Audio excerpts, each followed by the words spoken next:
जंगल का राजा शेर खा पी कर आराम से एक पेड़ की छाव में सो रहा था। तभी कहीं से एक नटखट चूहा वहां आ पहुंचा और खेलने लगा। खेलते खेलते वह शेर के ऊपर चढ़ गया। कभी वह शेर की पीठ पर दौड़ता तो कभी सिर पर चढ़ जाता।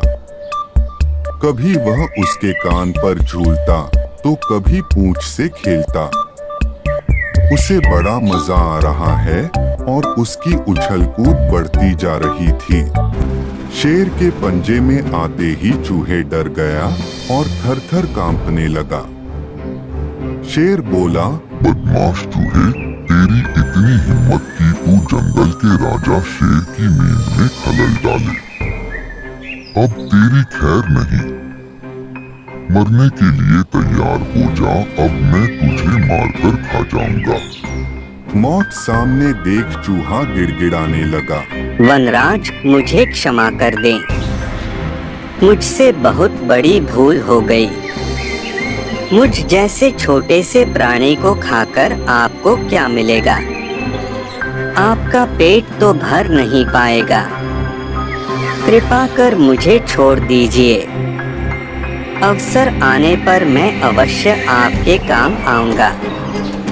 चूहे की बात सुनकर शेर हंसने लगा और बोला, मैं जंगल का राजा हूँ, मुझसे बलशाली इस पूरे जंगल में कोई नहीं। तू छोटा सा चूहा मेरे क्या काम आएगा, लेकिन फिर भी मैं दया करके तुझे प्राणदान देता हूँ। मेरी नजरों से दूर हो जा और आइंदा कभी मेरी नींद में खलल मत डालना। चूहा धन्यवाद कहकर वहां से चला गया। कुछ दिन बीते। एक दिन शेर जंगल में शिकार के लिए घूम रहा था कि वह शिकारी द्वारा बिछाए जाल में फंस गया। उसने बहुत प्रयत्न किया, किंतु जाल से बाहर नहीं आ पाया। वह मदद के लिए दहाड़ने लगा। शेर की दहाड़ वहां से गुजर रहे एक चूहे के कानों में पड़ी।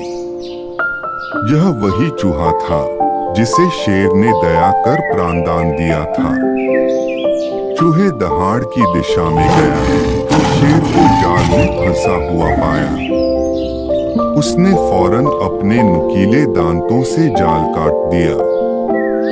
शेर आजाद हो गया।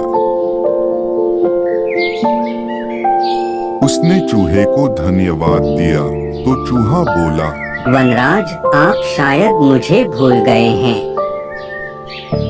मैं वही चूहा हूँ जिसे अपने प्राणदान दिया था। मैंने आपको कहा था कि किसी दिन मैं अवश्य आपके काम आऊंगा। देखिए, आज मैं आपके काम आ ही गया। शेर को वह दिन याद आ गया और उस दिन की अपनी सोच पर बहुत पछतावा हुआ कि जिस चूहे को उसने तुच्छ समझा था, उसी की सहायता से वह शिकारी से बच पाया है। सीख 1।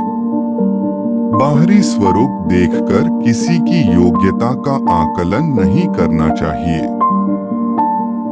2। उपकार कभी व्यर्थ नहीं जाता। किसी न किसी रूप में उसका फल अवश्य प्राप्त होता है।